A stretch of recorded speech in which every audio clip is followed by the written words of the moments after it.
తెలవాలనే ఉద్దేశంతో ఈ press meet పెట్టడం జరిగింది. ఎందుకు ఈ ప్రెస్ మీట్ పెడతామంటే నియోజకవర్గం 7 మండలాల ముఖ్య కార్యకర్తల సమావేశం ఏర్పాటు చేసి మరి మీడియా ద్వారా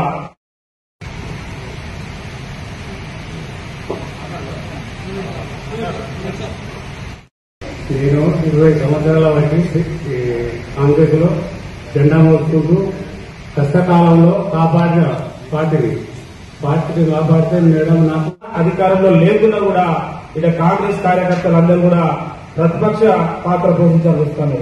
ఎందుకంటే గతంలో వైఎస్ రాజశేఖర రెడ్డి గారు ఉన్నప్పుడు కూడా మరి టీఆర్ఎస్ కాంగ్రెస్ పొత్తులో గెలిచిన విజయరామరావు గారు మరి ఇక్కడ ఉన్న కార్యకర్తలను పట్టించుకున్న రోజుల్లో ఆ తర్వాత మన తాటికొండ రాజయ్య గారిని కాంగ్రెస్ పార్టీ నుంచి ఎమ్మెల్యే గెలిపిస్తే వారు కూడా కొద్ది రోజుల్లోనే పోయి టీఆర్ఎస్ పార్టీలో చేరడం జరిగింది. అప్పుడు 10 ఏళ్ల అధికారంలో ఉన్నా కూడా స్టేషన్ నియోజకవర్గం కార్యకర్తలందరూ కూడా ప్రతిపక్ష హోదాలో ఉండడం జరిగింది.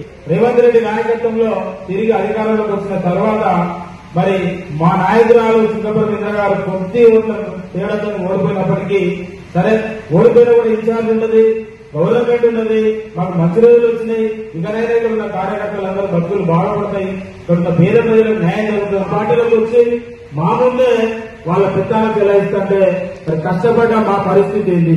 మరి మొన్నటికి మొన్న ఇక్కడ ముఖ్యమంత్రి గారి ప్రోగ్రాం జరిగితే మరి కనీసం ఇక్కడ ఏ మండల స్థాయి లీడర్లకు కానీ కష్టపడ్డలకు కానీ ఒక్క స్టేజీ పాస్ కూడా మాకు రాదు. కేవలం వాళ్ళతో పార్టీలో చేరైనా వాళ్ళకే స్టేజీ పాసులు ఉంటాయి, వాళ్ళకే విఐపీ పాసులు ఉంటాయి. మరి మేము జనాలను తరలించే వరకు మరి జెండాలు మోసే వరకు మీటింగ్ల వరకు మా పని అవుతారు. మరి మేము కష్టపడి పార్టీ కోసం సేవ చేస్తే కాంగ్రెస్ పార్టీ సిద్ధాంతాల కోసం కష్టపడి మేముంటే కాంగ్రెస్ పార్టీ లైట్ ఆడకుండా మేమున్నాం. మరి వివిధ పార్టీల పదవుల గురించి డబ్బులు సంపాదించుకొని మళ్ళా మా పార్టీలోకి వచ్చి మాకు వేయాలి పెట్టాలని చెలాయిస్తున్నారు. కాబట్టి అధిష్టానమైన రేవంత్ రెడ్డి గారైనా మరి ప్రత్యేకంగా స్టేషన్ వర్కుల మీద మీ దృష్టి పెట్టాలి. ఇటు హన్మకొండ జిల్లా అధ్యక్షులు నాయన రాజేంద్ర రెడ్డి గారైనా, జనగాం జిల్లా మరి అధ్యక్షులు కొమ్మూరు ప్రతాప్ రెడ్డి గారైనా ఒక్కసారి మీరు ఆలోచన చేయాలి. ఇక్కడ 2 సార్లు ఎమ్మెల్యేగా పోటీ చేసిన సింగపురం ఇంద్ర గారు కోట్ల రూపాయలు ఖర్చు చేసుకుని చనిపోయింది అనుకున్న కాంగ్రెస్ పార్టీకి జీవం పోసి మరి ఇలా పార్టీ ఇక్కడ బతుకున్నదంటే సింగపురం ఇంద్ర గారి ద్వారా. వారి ద్వారా ఇందిరా గారు లేకపోతే ఇక్కడ కాంగ్రెస్ పార్టీ లేదు. అది మొత్తం తెలంగాణ రాష్ట్రానికి కూడా తెలుసు. ఇదే సభలో మొన్న జరిగిన ముఖ్యమంత్రి గారు పెట్టిన మీటింగ్ లో మరి ఎమ్మెల్యే గారి ఎలక్షన్ల అప్పుడు అదే మీటింగ్ లో ముఖ్యమంత్రి గారు వచ్చి మరి అక్కడ చెప్పడం జరిగినది. మరి ఇందిరా గారిని గెలిపియాలి, మరి ఇక్కడ వీళ్ళిద్దరు కూడా ఇక్కడ అభివృద్ధి చేయలేదు, ఒకరి మీద ఒకరు చెప్పుకొని స్టేషన్ కనుక వెనకబడిపోయిందని చెప్పి వాళ్ళే చెప్పడం జరిగినది. మరి ఇలా తెలిసినా కూడా వాళ్ళని పార్టీలో తీసుకున్నారు. సరే పార్టీ సిద్ధాంతాలకు మేము కట్టుబడి ఉన్నాం కాబట్టి మా మేడం గారు కూడా మీకోసం కట్టుబడి ఉన్నది. మరి వాళ్లకు కేబినెట్ హోదా లేదు, నామినేట్ పోస్ట్ లేదు, కనీసం ముఖ్యమంత్రి గారి మీటింగ్ కూడా మేడం గారిని రానియలేదు. ఎందుకంటే ఇక్కడ కార్యకర్తలు అందరి కష్ట సుఖాలు మేడం గారి తప్పటికి ఎవరికి తెలియదు.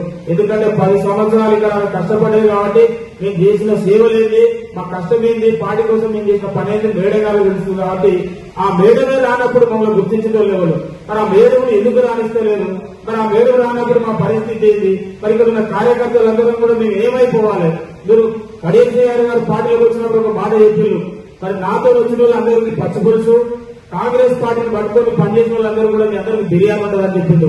ఇలా బిర్యానీ కాదు, పచ్చిపులుసు కాదు, ఎల్లిపాయ కారం కూడా లేదు ఇలా కాంగ్రెస్ పార్టీని నమ్ముకున్న వాళ్ళు. మరి ఇట్లాంటి పరిస్థితులు ఇక్కడ కాంగ్రెస్ పార్టీ కోసం నమ్ముకొని మేము ఉంటే మాకు గుడ్డుసున్నా మిగిలింది. సరే మమ్మల్ని పదవులు అడుగుదలేము, మేము కాంట్రాక్టర్ అడుగుదలేము, పని చేసినందుకు మమ్మల్ని గుర్తించండి, మరి పార్టీ కోసం సేవ చేస్తామని చెప్పి మేము అడుగుతున్నాం. కార్యకర్తలు అందరూ కూడా గాంధీ భవన్ పోయి మరి కొత్తగా వచ్చిన ఇన్ఛార్జి మీనాక్షి నటరాజన్ దగ్గర మరి మా విన్నపాన్ని మరి తెలియజేయడం జరుగుతుంది. అదేవిధంగా ఇక్కడే కాకుండా కూడా ఢిల్లీకి పోవడానికి కూడా మేము సిద్ధంగా ఉన్నాం. ఎందుకంటే మేము పార్టీకి సేవ చేసింది మరి మామూలు సేవలు కాదు, జీవితాలు అర్పించుకున్నాం.